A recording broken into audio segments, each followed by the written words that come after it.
Subscribers ng Luigi Vlogs, welcome ulit dito sa ating Luigi Vlogs. At ngayon ang pag-uusapan natin ay ang list ng isa sa mga contractors ng DPWH na si Mr. Curly Discaya, na inihayag niya nga sa Senado patungkol sa flood control projects kickback specifically, at in-include niya nga dito ang congressman ng Lungsod Pasig na si Congressman Roman Romulo. So ayan guys, pag-usapan natin yan. Pero bago tayo pumunta dyan, pag-usapan muna natin in general, ano ba ang comment ko or opinion ko dun sa list na inilabas ni Mr. Discaya dun sa Senado nung umattend siya ng Blue Ribbon Committee hearing. So sa akin, medyo hati ako, pwedeng, kasi diba sa list nasa 18 yata o 17 ang listahan na nilagay doon, ang ng mga tao na sinasabing tumatanggap di umano ng kickback sa mga flood control projects. Ay ang masasabi ko, pwedeng totoo na una, mahirap magpangalan ng mga taong kakampi o kapartido ng kasalukuyang administrasyon, So again guys, sino lang ba itong contractor na ito? Kahit mayaman sila, wala sila sa kapangyarihan. So medyo mahirap magpangalan ng mga tao, especially mga politiko, na kakampi ng kasalukuyang administrasyon. At siguro yun na lang muna ang sasabihin ko. At syempre yung iba may mga pictures pa. But then again, ang mga pictures ay sinasabi nga nilang circumstantial evidence lang, hindi siya sufficient evidence para ipukol ang isang issue o akusasyon sa isang tao. So, punta naman tayo doon sa parteng questionable talaga, For me, sa listahan, for me parang may kulang, 'di ba? Parang may kulang baka kulang pwede sa listahan, kasi I'm sure hindi lang naman yun yung mga tao ang kanilang pwedeng nakatransaksyon, at sa kanila na nga rin ang galing sa tagal nila sa business na ito, ay napakarami na rin nilang nakatransaksyon, at yun, lalo na sa DPWH at ilang mga politiko, lalo na mga politiko.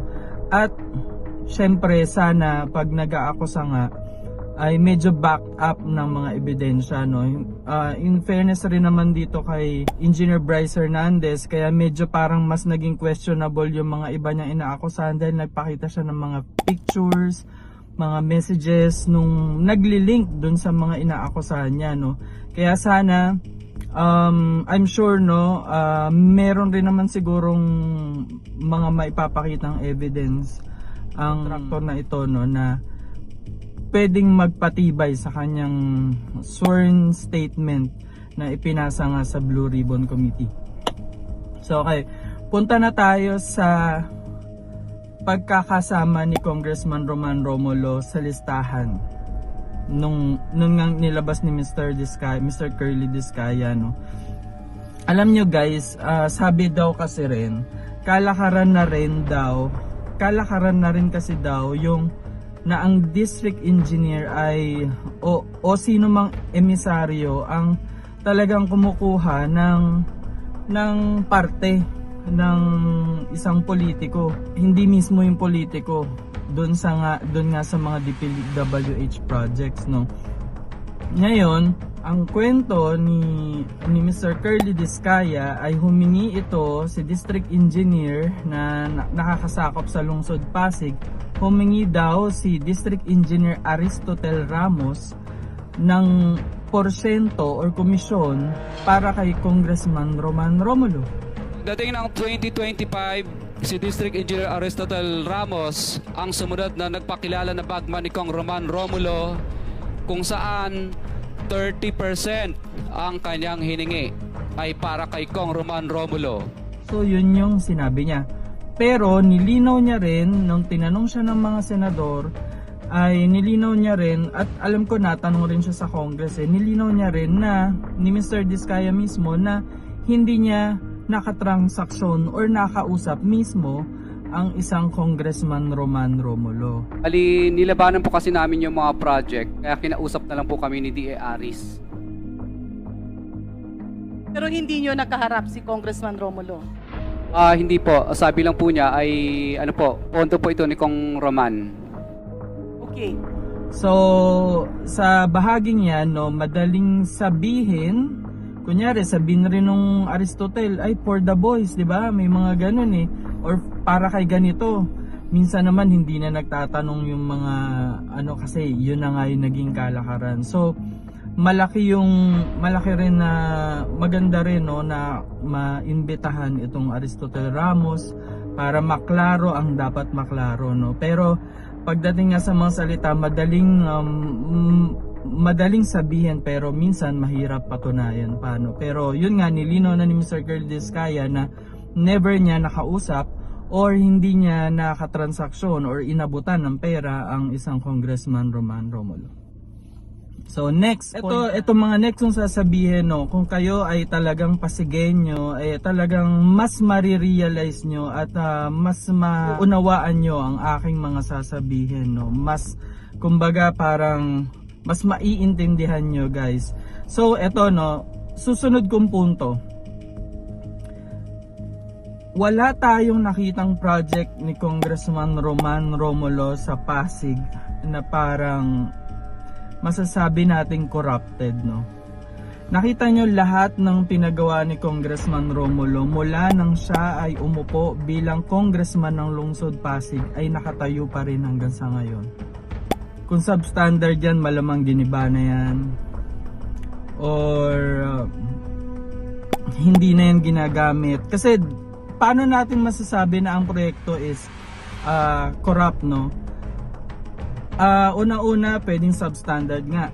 Pangalawa, pwedeng mema lang or ginawa lang kahit hindi naman pangangailangan ng isang lugar o ng isang barangay. Pero karamihan guys, sa nakikita natin ngayong project ni Congressman Roman Romulo, especially yung mga multipurpose hall, magaganda pa nga eh. Actually, mas magaganda pa sa ibang multipurpose hall ng ibang lungsod.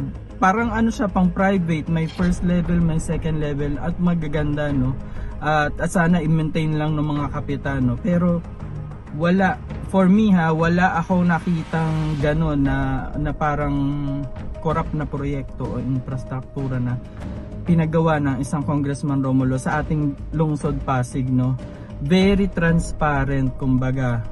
Very transparent kung ano yung mga pinapagawa niya. Kita nyo ba yung tuwing elections meron siyang pamaypay na pinapakita? At yung pamaypay na yun yung pinamimigay niya, 'di ba, bilang polyetos niya at nakalagay doon lahat ng infrastruktura na pinagawa niya. Makikita nyo kahit bisitahin nyo pa. Maayos naman yung mga infrastructures na pinagawa ng isang Congressman Roman Romulo. Next point. Ang pamilya Romulo ay kilala na may kaya naman no. Tsaka pansin nyo ba yung family nila walang wala sa pamumuhay nila yung buhay magarbo. 'Di ba? Hindi sila yung basta nakikita nyo sobrang sisimple naman, 'di ba? Hanggang sa alam nyo kaya nga parang matagal ng slogan ng mga Romulo is Tatak Romulo, 'di ba? Kumbaga mula sa mga ninuno nila ni Congressman Roman, mga kapatid at nakilala sa pagiging maayos na paglilingkod sa bayan no, especially sa lungsod Pasig no. Kumbaga nakitaan ba natin sila ng ng bahid korupsyon? Kahit kayo guys no, yung mga bata pa diyan, tanungin niyo mga lolo nyo kung yung tatay ni Kong Roman Romulo, tito niya, lolo niya naging corrupt nung panahon nila. Guys, so yun yung mga ganung bagay no. So ano lang naman to, parte lang naman ito ng mga inilalatag kong points no. So ano 'di ba, parang kung meron man tayong makita sa kanila na parang magarbo or hindi man talaga magarbo eh. Makita tayo meron sa kanila na oy, ang ganda nung ganito, ang ganda nung ganito. Siguro naman medyo deserve naman nila yon kasi ang pamilya nila bago naman sila mapunta sa kanilang lagay ngayon I mean, ang alam ko ha, may kaya na rin naman. Talagang dati pa no, may kaya naman ang pamilya Romulo. Bukod pa dun sa mga naging in-laws ni Congressman Roman Romulo na mga kilalang private negosyante na private businessman na mga in-laws ni Kong Roman Romulo, no. So hindi natin maaalis na parang minsan makikita natin sila sa mga social gatherings, ng mga socialites. Ano na nila yon, kumbaga parte na ng ano nila yon, ng kanilang mga relasyon sa mga tao. Kumbaga, kung titignan nyo rin, no, mula nung nagsimula si Congressman Roman Romulo sa pagtakbo sa Lungsod Pasig bilang congressman, nagbago ba ang kanyang itsura?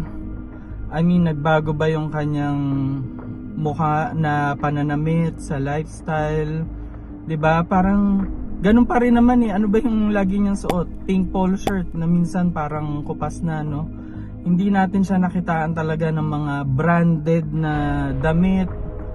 Ganon. I mean, hindi nagbago, 'di ba? Kaya ilang termino na siyang pinagkakatiwalaan ng mga Pasigenyo at madalas landslide pa. Next point, bilang congressman, ano ba ang priority ni Congressman Romulo? Sipag pa rin sa trabaho.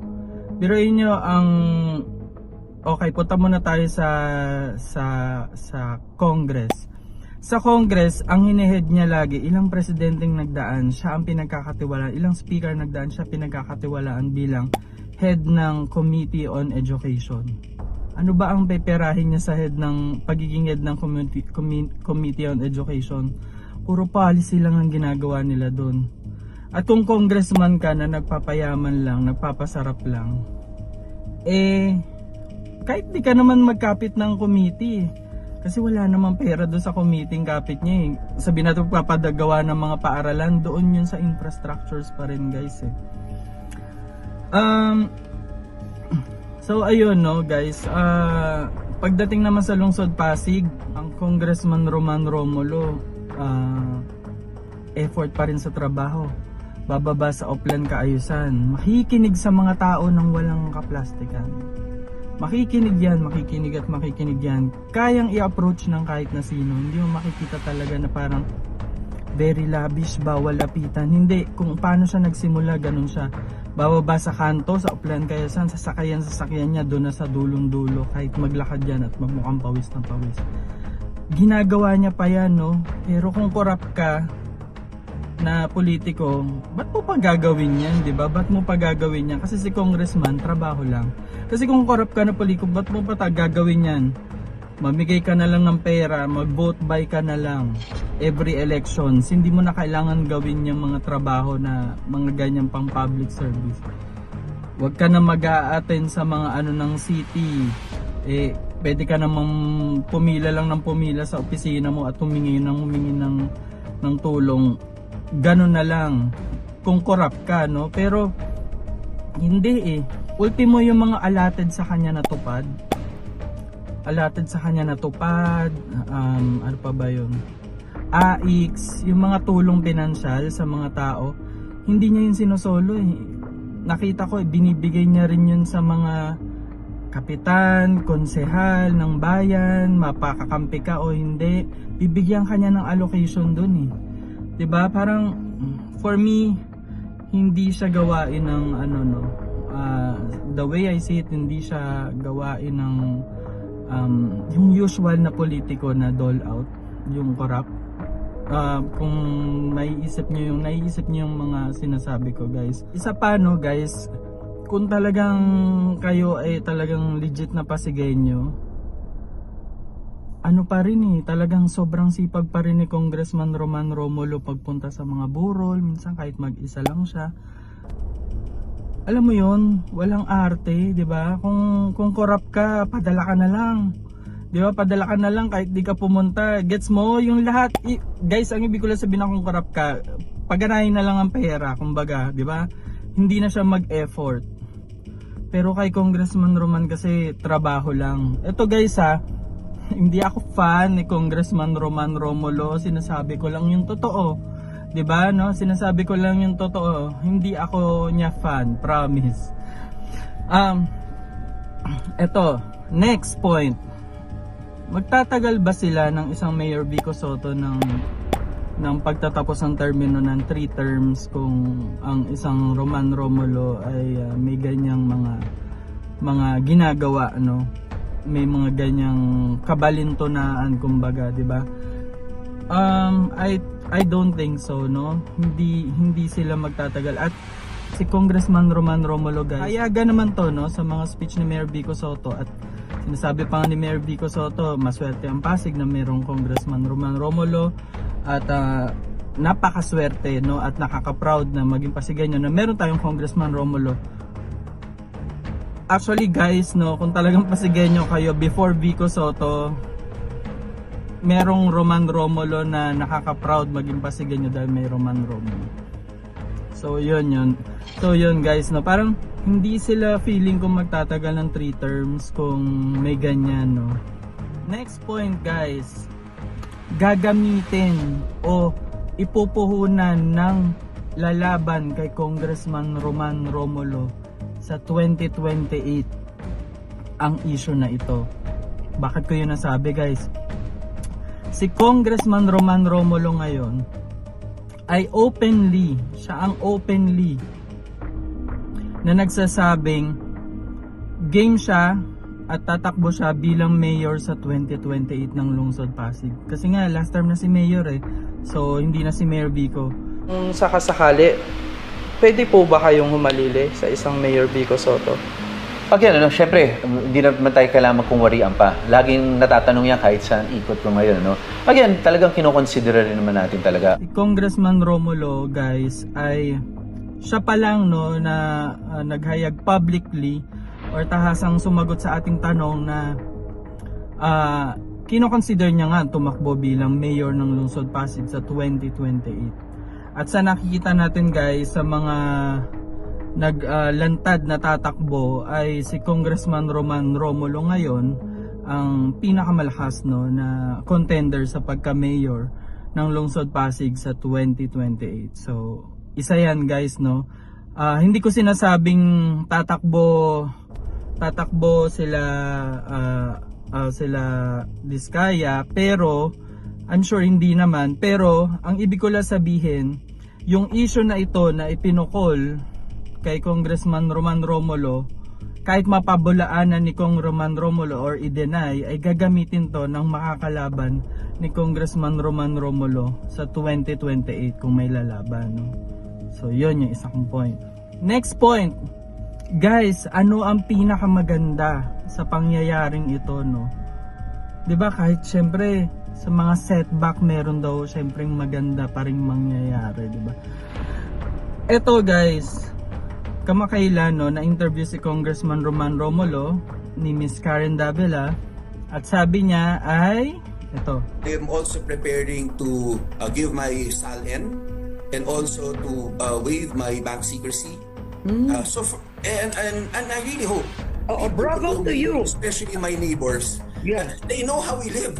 I don't even live in my own house. So talagang at the end of the day, hopefully the way I've been living is proof of many things. The malice involved in the affidavit is that dapat sila yung minention because sila yung kausap niya. Pero ako pa rin yung sinama niya despite the fact na klaro rin niya. Wala kaming pag-uusap. Hindi kami nag-uusap, hindi nga nila ako nakakausap tungkol sa mga bagay na ito. They've asked for meetings, that I'm sure of. Kasi taga-Pasig sila eh. Pero again po, no, the point here is yung malice involved is mentioning my name in the affidavit. And hindi pa yun, Karen, ha? Sa lahat doon, numerous times ako yung binabanggit nila na tapos kakaladuhin nila. Wala kami pag-uusap, that is where malice is involved. So ayun nga, guys, si Congressman Roman Romulo ay ilalabas niya ang kanyang SALN or Statements of Assets and Liabilities and Net Worth at i-waive niya ang bank secrecy law niya. Kumbaga ito, no, ang SALN muna. Guys, ang SALN kasi sa mga hindi government dyan, ang SALN kasi pag government employee ka o government official ka, kailangan mo mag-ilista dun sa SALN kung ano yung yaman mo, mapagamit yan, lupain, pera, ilalagay mo yun doon. Lahat ng ari-arian mo, ultimo loan mo at utang mo, lalagay mo doon. Kasi pagpasok mo sa gobyerno, kasi public office is public trust, 'di ba? Pagpasok mo sa gobyerno, kailangan merong basihan na syempre hindi ka naman pumasok sa gobyerno para yumaman, 'di ba? Kumbaga parang isa 'yan sa mga tool na ginagamit para i-monitor ang mga tao sa gobyerno when it comes to graft and corruption. So yun, no? Kaya yung kanya ipapublicize niya, ipapakita niya yung kanyang ari-arian or kung ano man, no? Next, yung bank secrecy law naman, lahat tayo, no, bilang Pilipino, pag may pera tayo sa bangko, hindi pwedeng basta alamin ng kahit na sino, no? Pero lang, pwede i-publicize ng bangko yan kung pipirma ka ng waiver na pinapayagan mo ma-public yan or kunin ng isang independent or isang party or kunin, no? Pipirma mo yon para ma-waive yung rights mo pagdating sa privacy. So exciting yan, guys. Parang ngayon lang ako makakakita ng isang politiko na gagawin yan. At alam nyo, guys, hindi lang nakakatuwa dahil gagawin ni Congressman Roman. Nakakatuwa dahil mape-pressure ng ibang politiko at ibang congressman na gawin yan pag ginawa ni Congressman Roman Romulo. So 'di ba, guys, parang chain effect, no, pag nangyari yan. So ayan, guys, no, aabangan natin ang mga susunod na pangyayari, no. Pero ito, guys, sinasabi ko sa inyo, kahit kanino kayo kampe, kahit kanino kayong partido, kahit anong kulay nyo sa mga nangyayari ngayon, huwag kayong magpapaloko, no. I mean, pwede, no, kaibigan nyo si ganyan, kaibigan nyo si ganito, pero try nyo ring maging marunong mag-isip pagdating sa mga bagay-bagay, no, dahil magaling ang laro sa politika ng iba, no. So hindi natin alam kung sino yung totoo o yung mga vested interest lang dyan. Pero tayo, guys, aabang tayo at tututok tayo sa mga kaganapan dito at i-share natin ang ating mga opinion. Kayo ba? Ano ang opinion nyo? I-share nyo lang. I-comment down below nyo lang at huwag nyo kakalimutan i-like, i-share at mag-subscribe po sa ating channel, Luigi Vlogs. Maraming salamat po sa panonood, guys. God bless you.